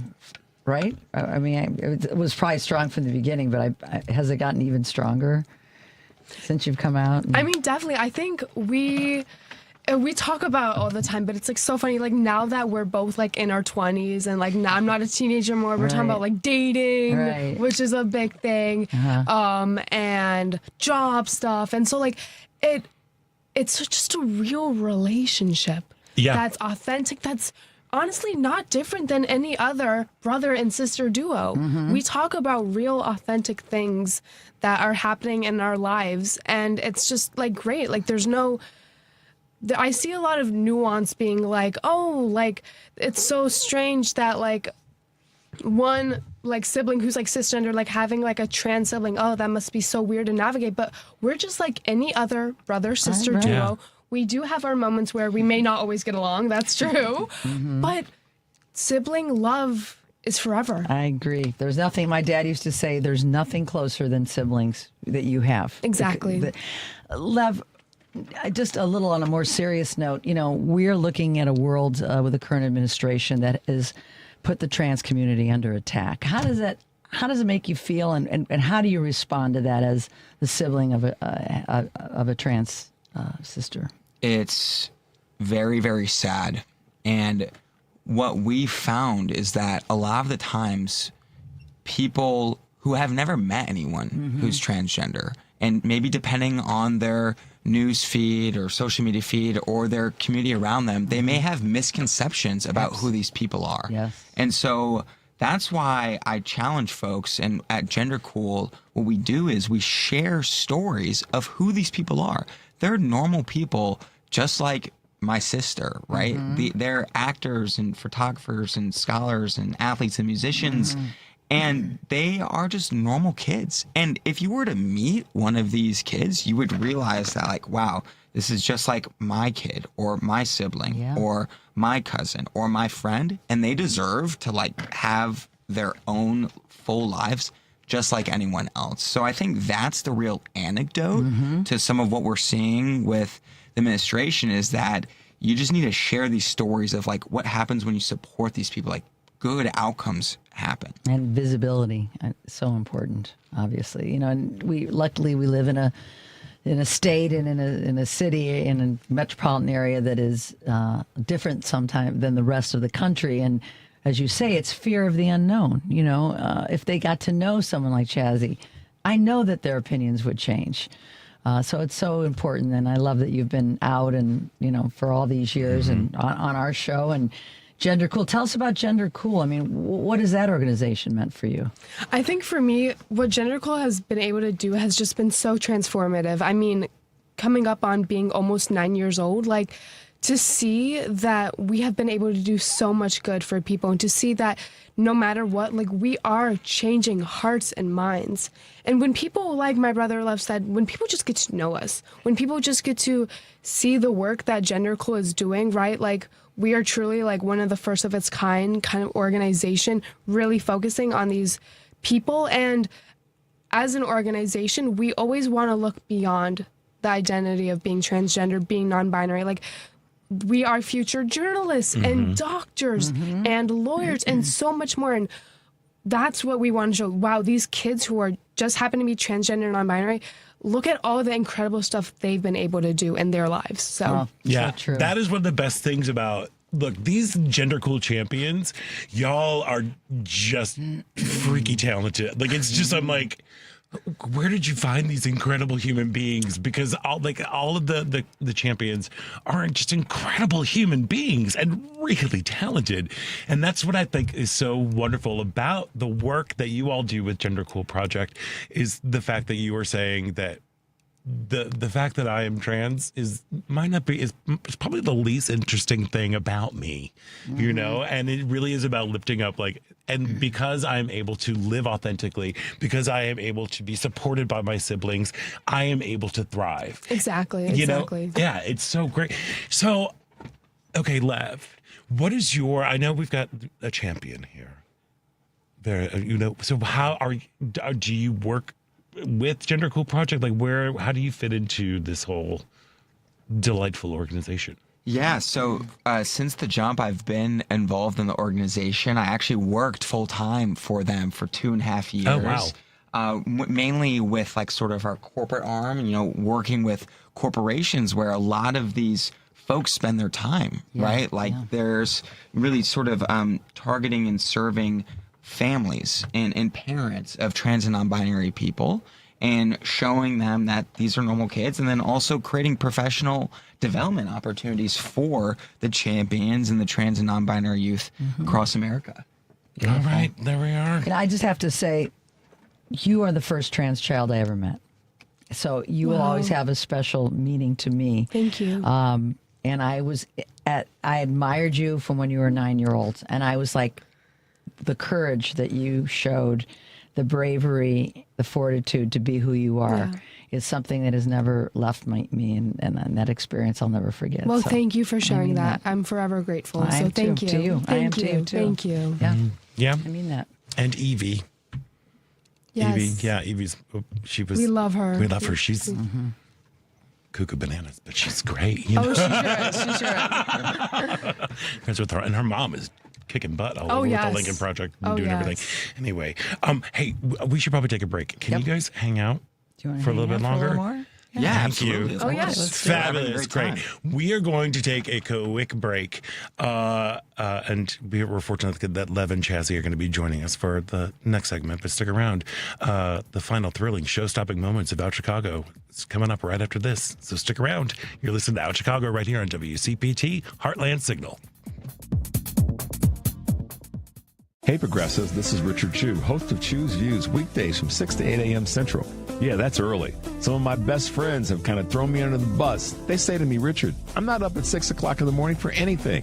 So they miss my show every morning. If that's your story too, we've got a solution. Chu's Views is available on demand via audio podcast and video stream. You can get all the links on my show page. Go to heartlandsignal.com/chew, CHEW, and never miss my show again. Feel the rush of summer in your new Porsche. Find the perfect model for you at the Porsche Exchange in Highland Park. Browse and test drive our extensive selection, like the 2026 Porsche Cayenne. Right now, lease the 2026 Cayenne for just $11.99 a month for 39 months. Discover performance like no other when you visit the Porsche Exchange in Highland Park or PorscheExchange.com. $10,999 due signing for qualified buyers. Excludes tax, title, license, and dealer fee. No security deposit required. See dealer for details. Offer ends 6/30/26. This summer, celebrate music, community, and unforgettable nights under the stars at Ravinia. Experience Brandi Carlile, Grace Jones and Janelle Monáe, Hugh Jackman, and Chance the Rapper, plus performances from the Chicago Symphony Orchestra all season long.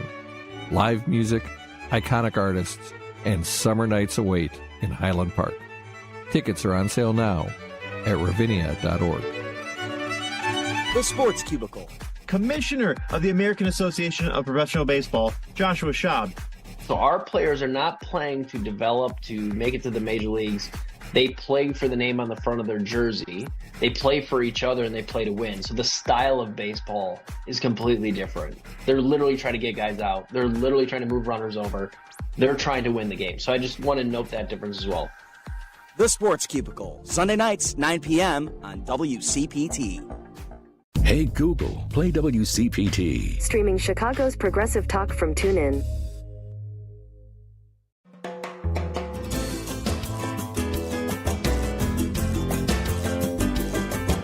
I'm Amanda Civitello with Creating Iris. Welcome back to Out Chicago on WCPT.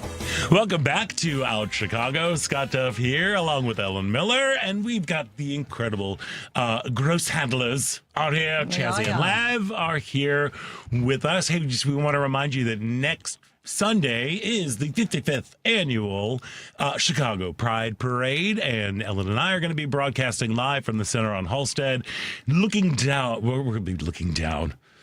Looking down. We're looking out and up. Is what we'll do at the parade. So if you can't make it down to the parade, it starts at 11 a.m. You can always tune in to Out Chicago right here on WCPT AM 820 for all your Pride Parade needs. I'm just now realizing you are the second person in today that has been invited to the White House. Wow, what an honor. I know. I'm like, we have only the highest of class. I know, here right? Chicago. Clearly. So this year, I'm so glad that you all are here. The theme of the Pride Parade this year is free to be proud. What does that mean to you as young people? I think for me, definitely like free to be proud is really just representing myself as a proud young transgender woman. We all know the world is not the most affirming place for a lot of LGBTQ plus young people, for especially transgender people. And for me, I recognize how much privilege I have and how much gratitude I have to be from the amazing state of Illinois, to have a supportive family, to live every single day as myself. And I know not everybody has that support, and I want to fix that. And so for me, free to be proud is just to be in a big community. Like, I'm in college now, which is crazy to think about as I've grown up on this show. Like, it's insane. Like, I'm like, oh my gosh.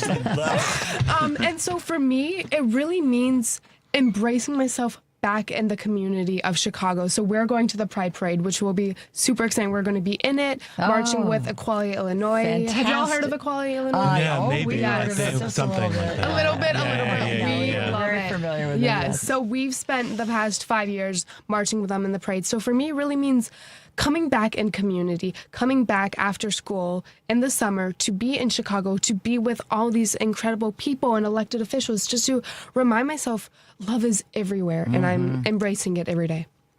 Stop. I'm just done. Lev, what does it mean to you? I'm sorry. Just keep going. This is like, you all are inspiring. I mean, it's like, this is what we need right now. We need this energy of like, hey, like, we can do this. You can find the support. You can find love. You can find like the people, your community, and the importance of community. That's like, I don't make New Year's resolutions. I make like a little intention or focus on a word. This year it's community. It really is about raising people up and realizing what you are a part of.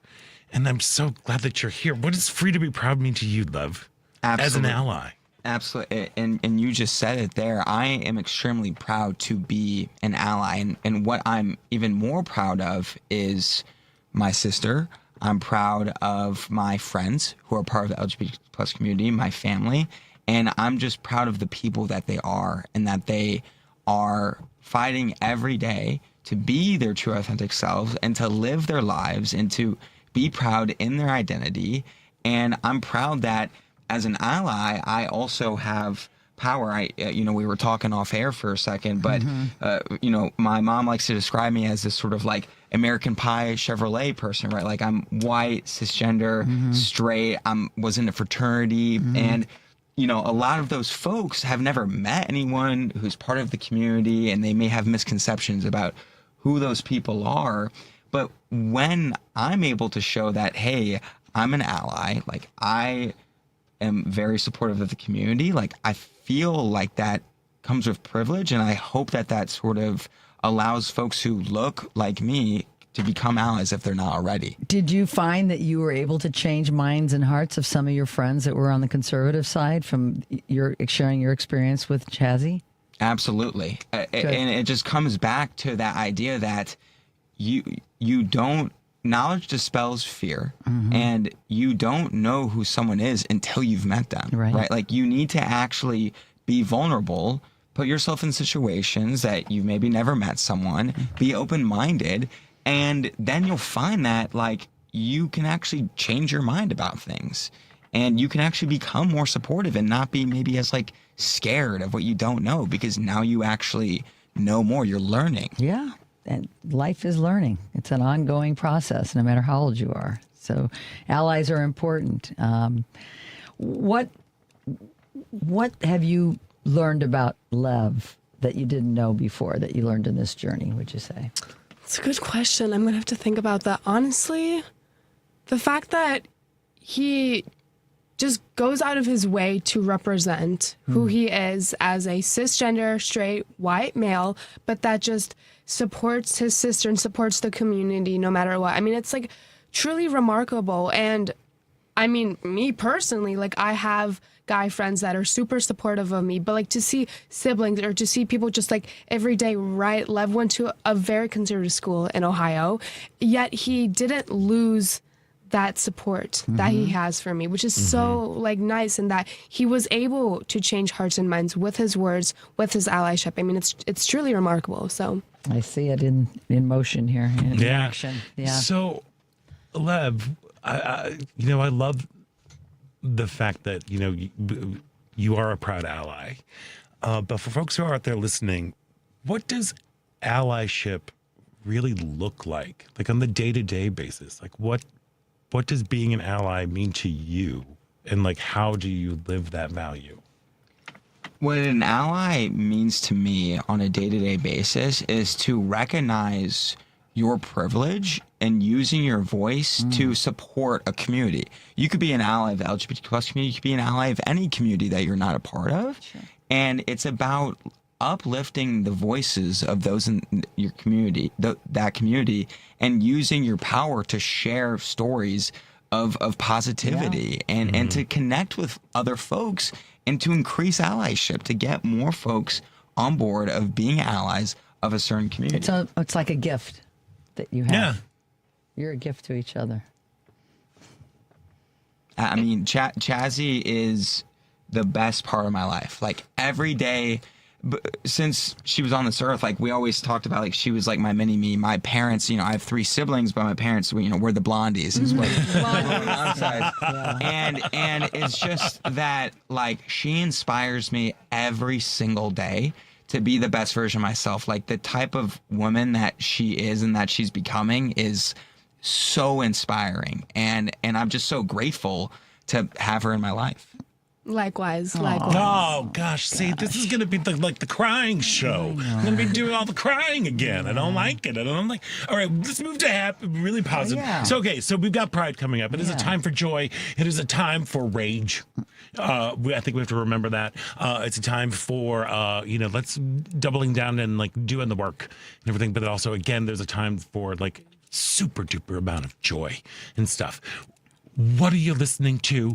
What are you watching? What are things that are right now is kind of on your must list? Okay, if we're gonna do, because I'm old, I need young people You're too. not old. Okay, You're not old. You're very cute.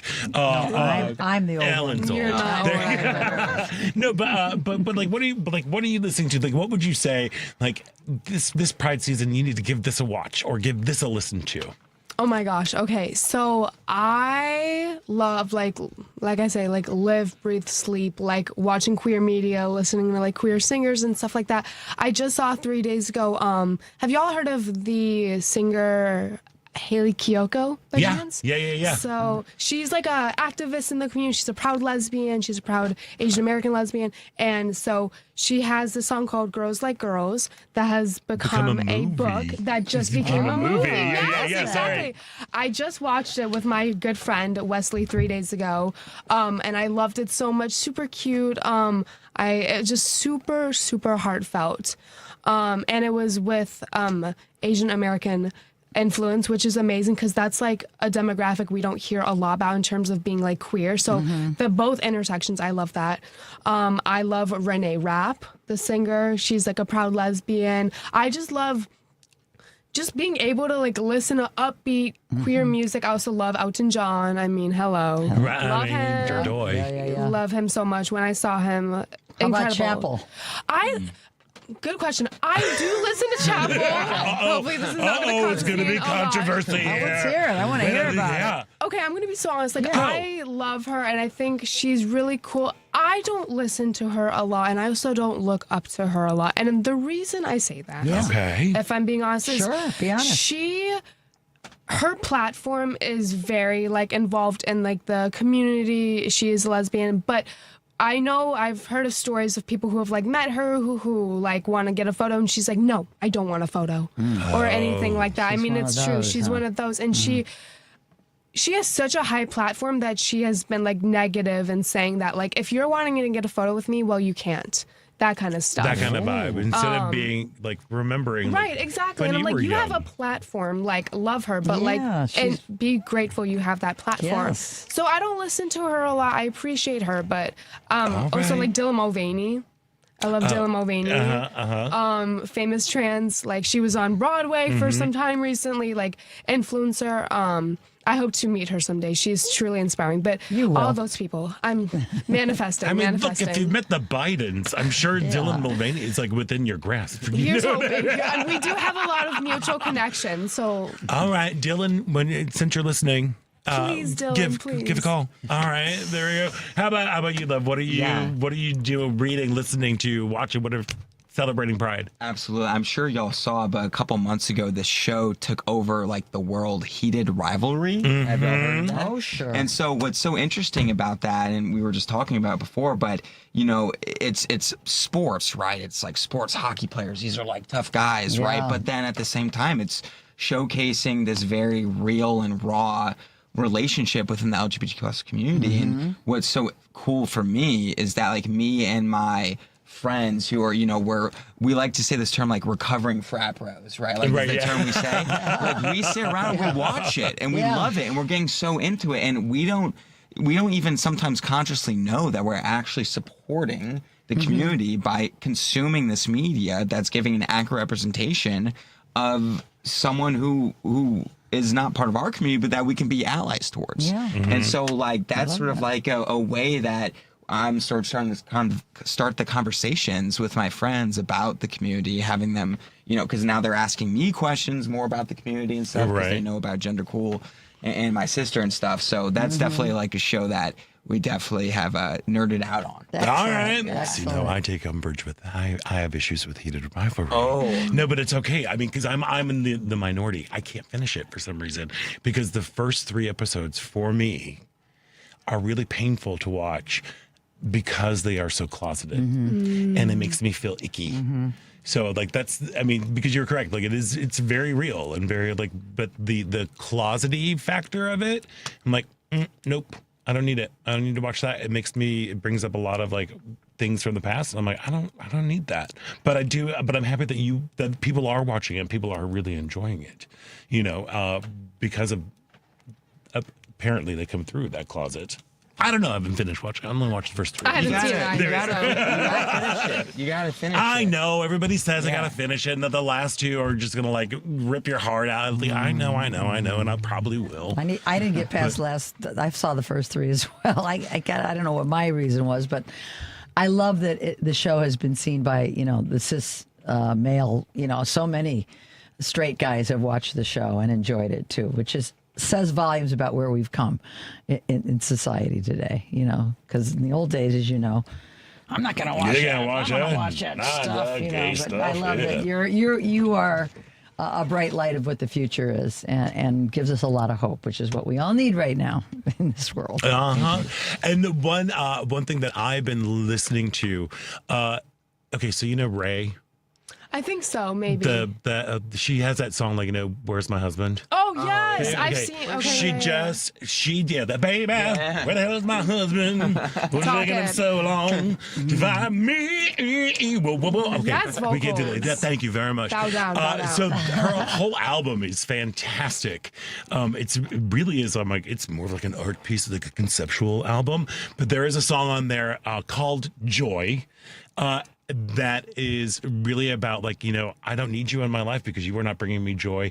And then at night I may cry, but in the morning the sun comes out and there is so much joy. And that is one of those songs that I'm kind of like carrying through because this time is like, it's a really weird time for everybody, and as we're heading into, the last week of Pride Month, as we're getting ready to celebrate and to remember ostensibly the beginning of the LGBTQ equality movement, that I think it's important that we have to remember that like there will be dark times, but they won't last forever. And that the sun doesn't, now I'm turning into Annie. The sun will come out tomorrow. Well, I love Annie. Girl, don't even get me started. I saw that show when I was 6 years old. It was my first play. And I kept telling my mom, I'm like, I want to do that. Look at them up there. I will wear a dress so I could be Annie. I think it'll be fine. I love that. Yeah, I know. I was already like crossing gender lines back then. I love that. It was great. I find that so inspiring because like it's so important to see things that like we've seen that like we look back on. I'll be quick, but like one of my favorite movies to watch during Pride Month is To Wong Fu, Thanks for Everything. Alrighty. Love that movie. Love that movie.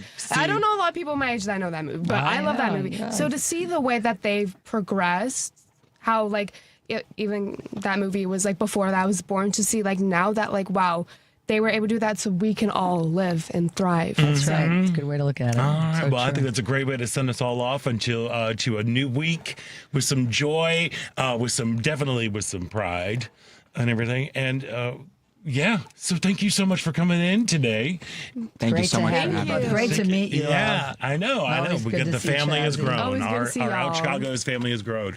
And that's going to do it for us today. I want to thank all of our guests, Judge Jill Rose Quinn, Judge Cecilia Horan, Evette Cardona, Mona Noriega, Steve Needham, and of course, the amazing Grosshandlers, Chazzie and Lev. Paul, thank you for doing everything today. You, Paul. You did everything today. Thank you, Paul. Ellen Miller, I will see you at the parade. My favorite day of the year, next Sunday, 11 o'clock here. And I'm Scott Duff, and until next week, stay proud. You know